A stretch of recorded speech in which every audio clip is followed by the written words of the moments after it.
So, I am gonna switch it up a little today, and we're actually gonna start our analysis directly on DXY.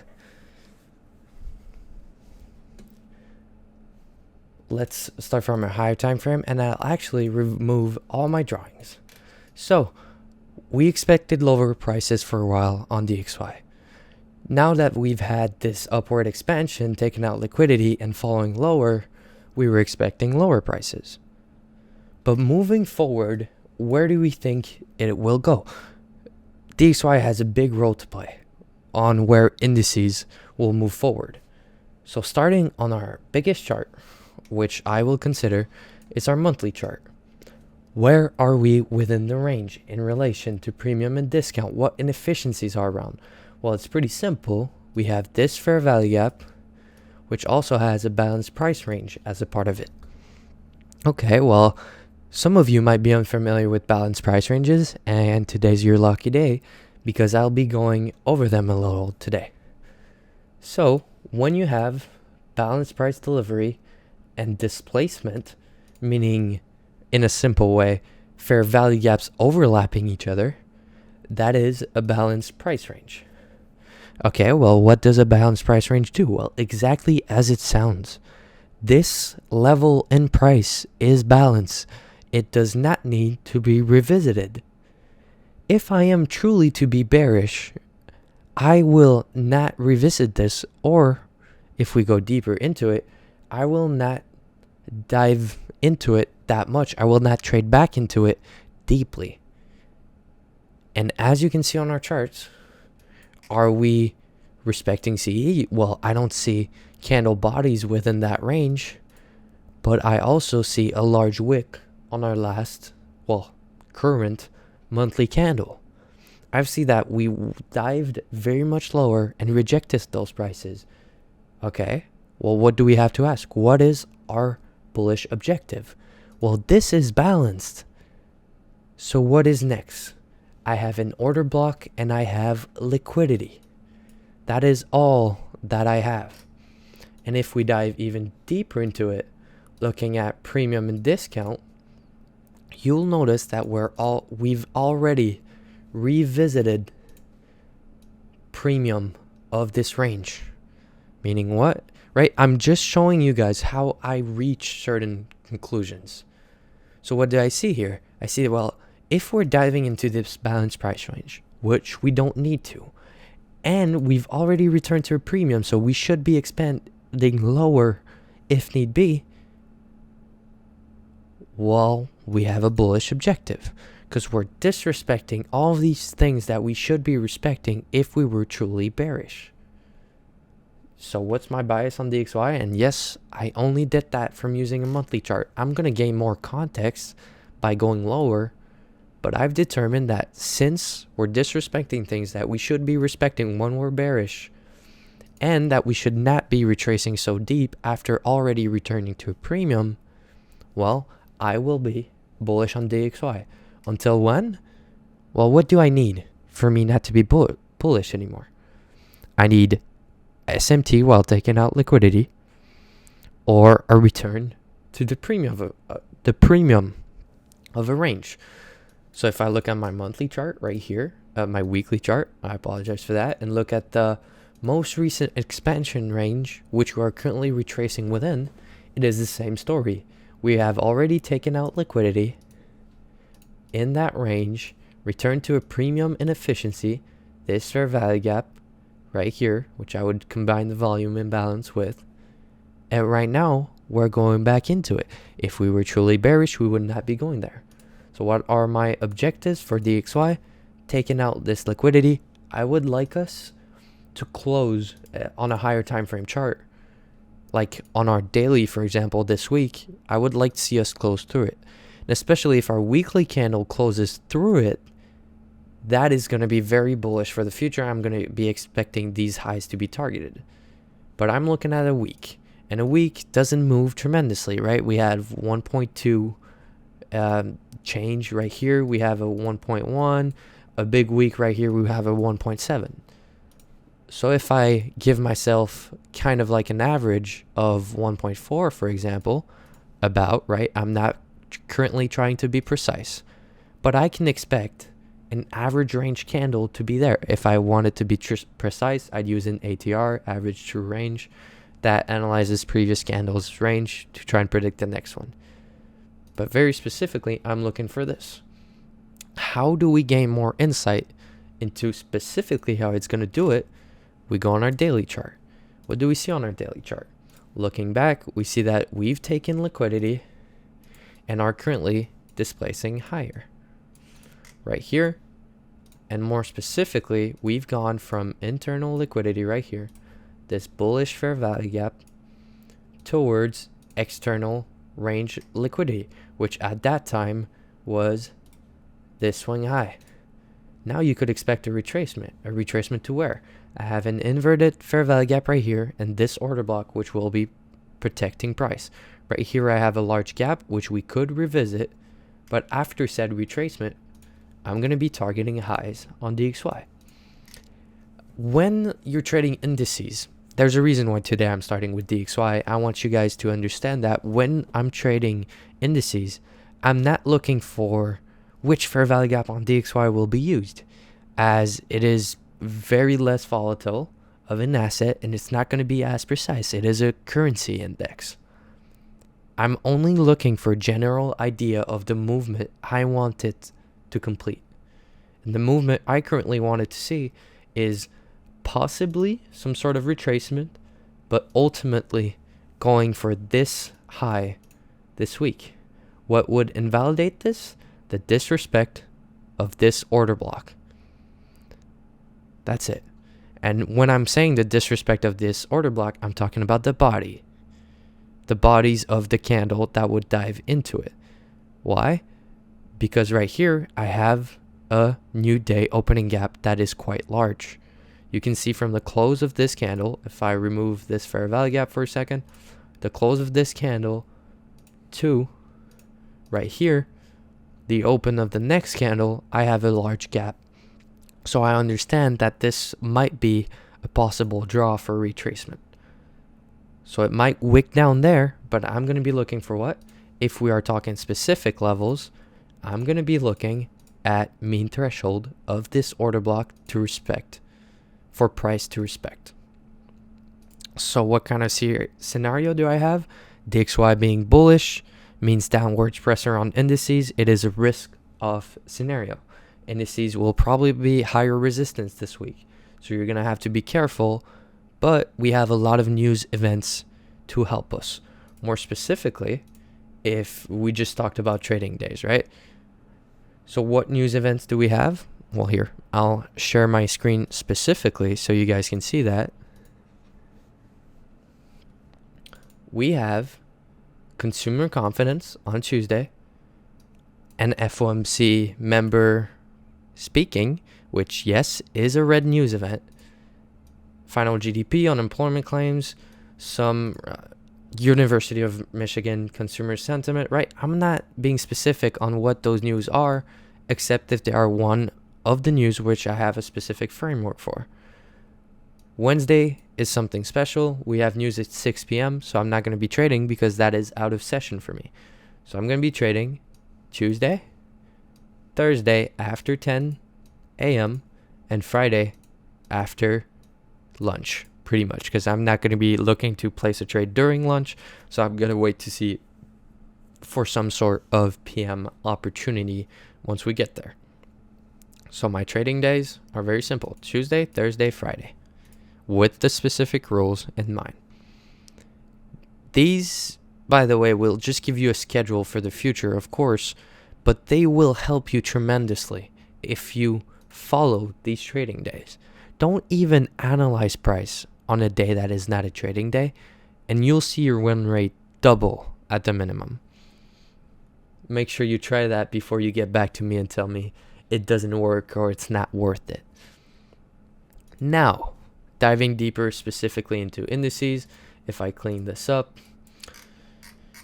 and adjust this indicator, which sometimes zooms in too much, what do I see? Same thing as last week. This is juicy.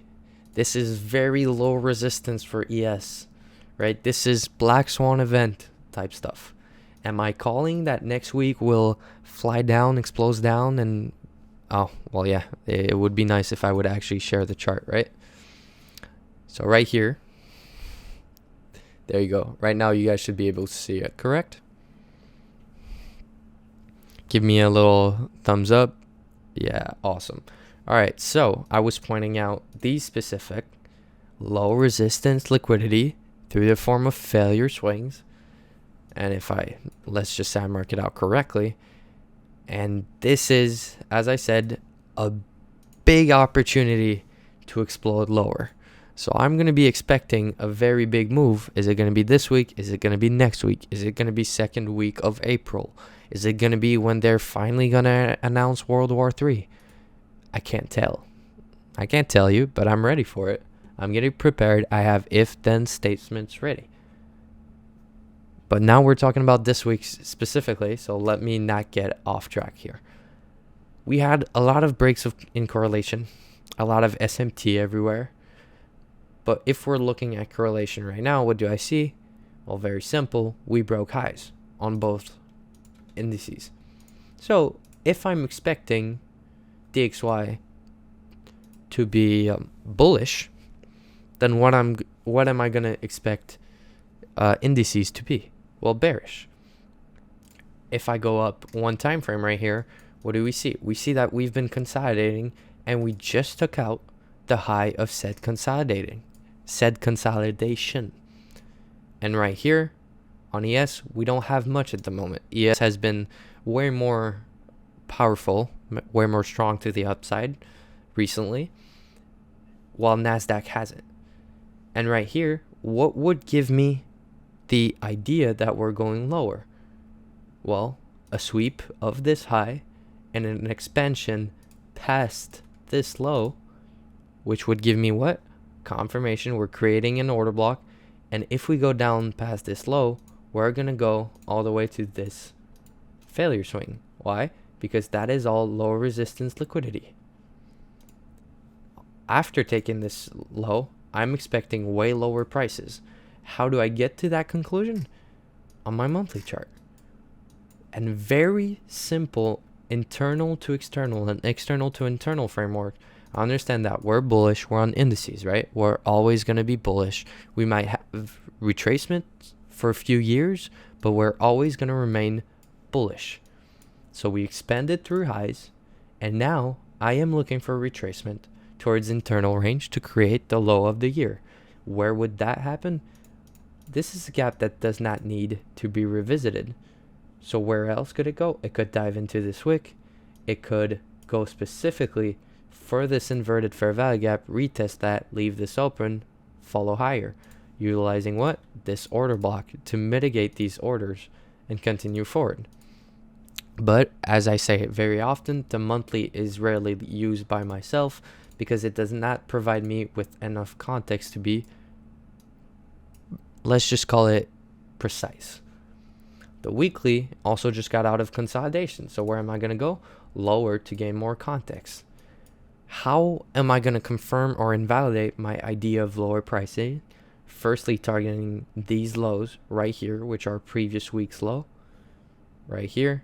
Well, you have previous week's low at this level right here. And then you have for last Friday's low. Well, before to last Friday's low. And all of this low resistance liquidity, which was formed through SMT, right? See the breaks and correlations right here. These will form high probability liquidity pools that the algorithm will refer to as targets. Now, what would I like to see? This inverse. We don't need to go back above this high. We can create a market structure shift just from this range, getting swept and moving lower. So I want to see this act as an inverted. I want to see us run through it and target these lows and run past these lows. I'm expecting a classic sell week. What else could happen? We could have a Wednesday reversal because of Powell speaking, which when he speaks, there is a lot of manual intervention in price. We could trade higher above this and then form our market structure shift utilizing this movement right here. I'm expecting a large weekly candle, a large range, I'm expecting somewhere in between of what you just seen me draw, right? 700 handles, 600 handles. We'll see how it goes depending on how tomorrow acts. But if we're speaking specifically for tomorrow, and I am looking at this chart currently, of course, I need to get the context from London and see what 930 opening does. But I'd like to see us close to inverting this fair value gap. And I will not be considering a long until we close above this. So I'm looking for shorts. If we close above this, this is my invalidation level. SMT would confirm that we continue moving lower. So for example, if we break this high while ES forms a lower high, it would probably be the opposite with NASDAQ being weaker than ES. But that is what I'm looking for. And when I say I'm looking for a fair value gap to invert on NQ, I'm looking for the same thing on ES right here. There's nothing that differs from that. I'm looking at both inefficiencies, and I want both of them to invert. This daily candle does not look good, especially with Monday oftentimes creating higher low of week when you're expecting classic buy weeks or classic sell weeks. But everything will be told to us when we have our news, power of 3, and manipulation tomorrow. So that is what I'm going to be looking for. I know it is not very deep, but that's why it has to remain simple. I'm going to be looking for lower prices. My invalidation would be expanding past a high without SMT being present. I am looking for a specific setup that would invert this fair value gap, go back into it, and then I could short the following move and possibly hold that as a swing trade. If I am able to position myself within a trade like this, I'm going to be expecting us to dive way deeper than just this low and continue targeting past lows. If I look at my IPDA ranges, I need to move them. They haven't been switched in a while. And I would say that this is my shift, and look for the 20-day range, the 40-day range, and the 60-day range.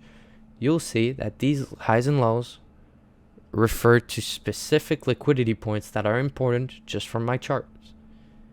IPDA 60, do I think we're going to go down that far? Possibly not. This is current low of year.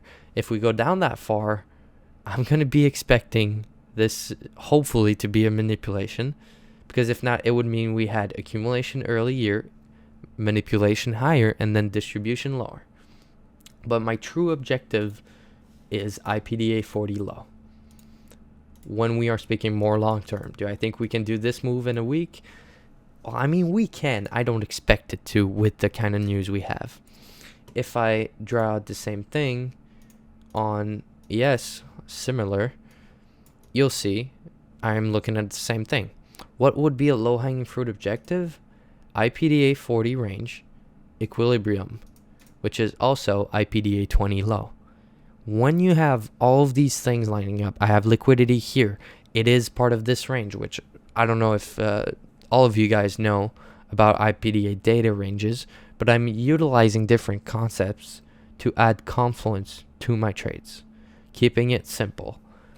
Another thing I see very quickly is look at this low right here and this low right here in relation to the data ranges.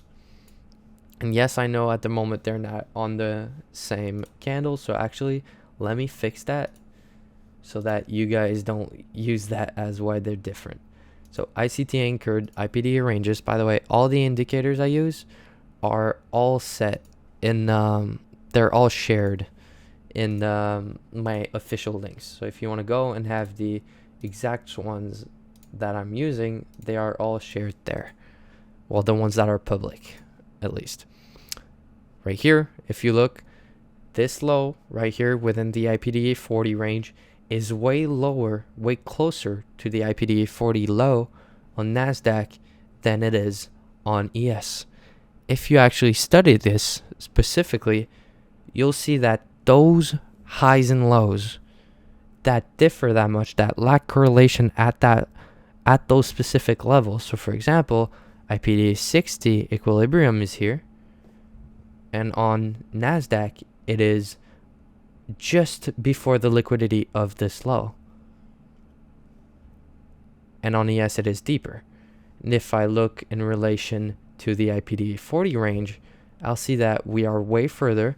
And what else? There was SMT here. Don't worry, guys. I'm getting somewhere. So from this SMT, I can see, I understand that there is a high probability liquidity pool right here. And when there is SMT and divergence in distance by this much, because of that said SMT, this is a point where we have a high probability of reversal. Study this. Look at IPDA data ranges with hindsight, right? I had the one marked out previously where I had this shift. So I know this is a shift, right? Because I can see it, right? We were going down. Then at this candle, we started going up. Okay. What were my ranges? Well, these relative equal highs were IPDA 60 range. That was an objective. Okay, cool. Let's just say I put on NASDAQ real quick just to compare them on the same days, which the shift was a day previously on NASDAQ. So I'm actually going to move it one way. What do I see right here? There was SMT at these highs. So I understand that this is a high probability liquidity pool. And what else do I have? Well, if I'm looking more specifically within those ranges, I don't see much break in correlation. So it might not be the best range to show you guys an example, but I want to look for specific levels like IPDA 20 equilibrium, IPDA 40 equilibrium, which means the range from 40 days before. And I understand that when there is specific big cracks in correlation, divergence, those will be high probability objectives. And that's where we will reverse if we need to, which we do not here because we are bullish at all times on indices. Right here, I have SMTs at the highs. So the true shift would be right here. What do I see here? IPDA 60, IPDA 40. I'll show the same on NASDAQ right here. See this? Look at the distance. Just look at it proportionally. Look at the distance between IPDA 40, IPDA 60, right here and right here. And then look at equilibrium. On NASDAQ, we created equal lows at equilibrium right here, which there was SMT. Again, there's always SMT when we reverse, when we continue. There's always going to be SMT. Higher, lower. Now, what else do I see? Well, this SMT is way closer to equilibrium than this one. And more so, we spend way more time on NASDAQ around equilibrium than here. What do I see? That is a crack in correlation. This area will need to be rebalanced. And what did we do? We went to that area. More specifically, look how it ran through it on ES. Then on NASDAQ, what did we do? Barely swept it and then kept moving forward. Look at price in relation to IPDA 60 low on both things. Right now, I'm basically just doing an analysis with you guys, just a quick study of time and price, but utilizing these ranges and looking for cracks in correlation within specific levels of these ranges is how you'll get better at telling when higher time frame movement, longer term movements will happen. And I've been pretty vague on this on purpose. I want you guys to open your charts and look for those specific things. I just told you, use IPDA data ranges and look for specific lags, breaks in correlation at these levels that I mentioned. I want you guys to go study them. I want you guys to return to me and say, what the fuck? I can just swing trade the whole year now. Who cares about day trading, right? But that was just a little moment of sauce for you guys, since the weekly analysis this week is pretty boring. So I'm going to be waiting for my invalidation level to be hit or my confirmation, which would be specifically the fair value gap we were talking about. So confirmation if we invert this, invalidation if we break this high without SMT. And if we break this high without SMT, I'll be placing a swing turtle soup trade, looking for an hourly change in the state of delivery. So pretty basic this week. There's not much insight at the moment. But what do we want to see for tomorrow? If we're expecting lower prices, a Judah swing higher, possibly retesting this, well, creating this order block if we decide to close lower tonight. And on ES actually retesting this order block. SMT marks everything. So 15-minute, 5-minute SMT would be wonderful with between session highs. Any questions after I just blowed your mind with some random correlation stuff? I saw it and I thought it would be a great opportunity to share a little. What are you guys thinking? No questions, huh? All right. Well, I hope I'll see you guys. Send me chart pictures. Send me proof of what you see. This one is a big one, especially for long-term movement. You'll see that you'll get a way deeper understanding of quarterly shifts and long-term movements if you study correlation within these specific ranges. Real sauce for real. I don't think any one of my student has actually learned this before.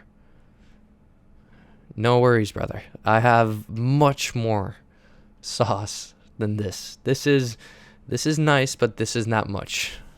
But we'll move on further.